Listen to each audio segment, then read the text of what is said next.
Good morning students. आज हम पढ़ाएंगे संस्कृत व्याकरण। कल हमने पढ़ाया वर्ण। माहेश्वर सूत्र के अनुसार कुल वर्ण 42 हैं, जिनमें से स्वरों की संख्या 9 है और व्यंजनों की संख्या 33 है।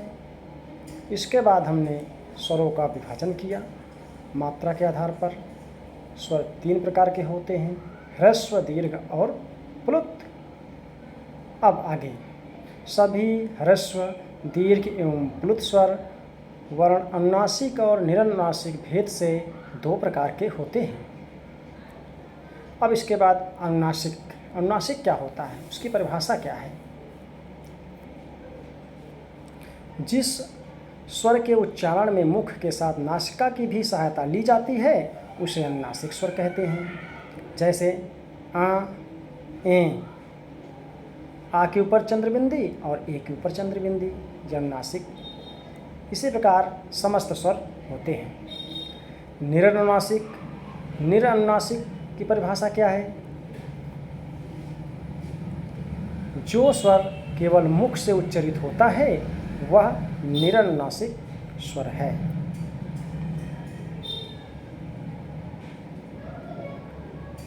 अब व्यंजन पढ़ाएंगे।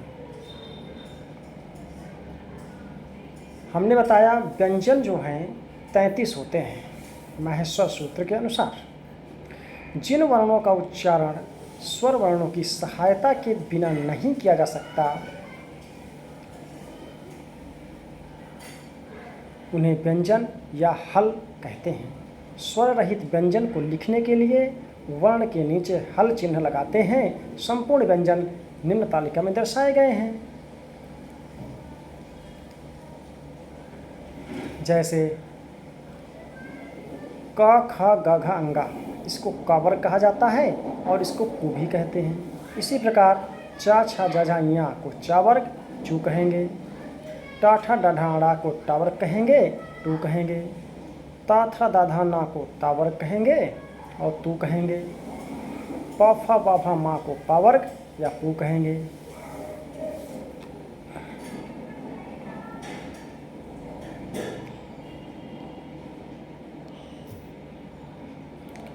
व्याकरण संप्रदाय में इन 5 वर्गों को कु, चू, टू, तू, पू नाम से जाना जाता है। यानी कु कह देंगे तो काखा, गाघा, अंगा का बोध होता है।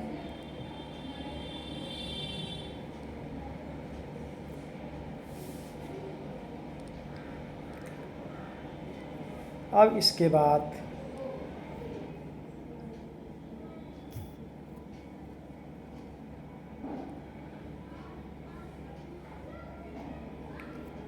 आएगा या, रा, लावा, अंतस्थ। इनको अंतस्थ व्यंजन कहेंगे। और उस व्यंजन में आएंगे सा, ख, सा, हा।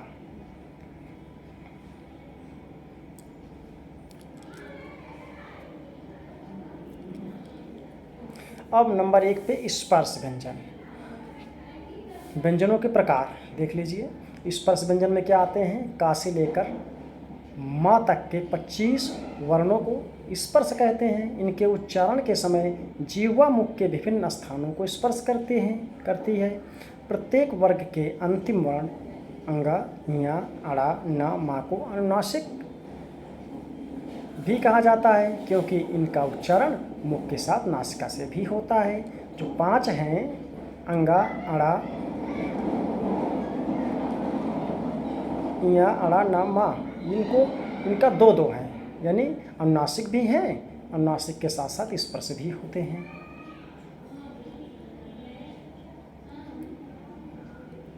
इसके बाद अंतस्थ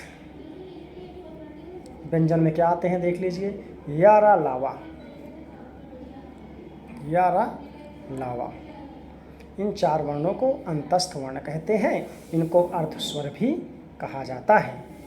इसके बाद ऊष्म, शाखा, साहा वर्णों को ऊष्म कहते हैं। अब देखिए एक अनुस्वार, इसकी परिभाषा देख लीजिए। इसका उच्चारण नासिका मात्र से होता है। यह सर्वथा स्वर के बाद आता है। अनुस्वार हमेशा स्वर के बाद ही आता है।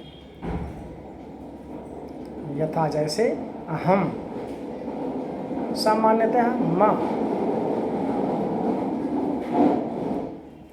सामान्यतः माँ व्यंजन वर्ण से पहले अनुस्वार में परिवर्तित हो जाता है। माँ को अनुस्वार हो जाता है।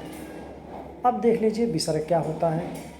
इसका उच्चारण किंचित हा के सदृश होता है, मतलब आधा हा के जैसा होता है। इसका भी प्रयोग स्वर के बाद ही होता है, जैसे रामः देवः गुरुः।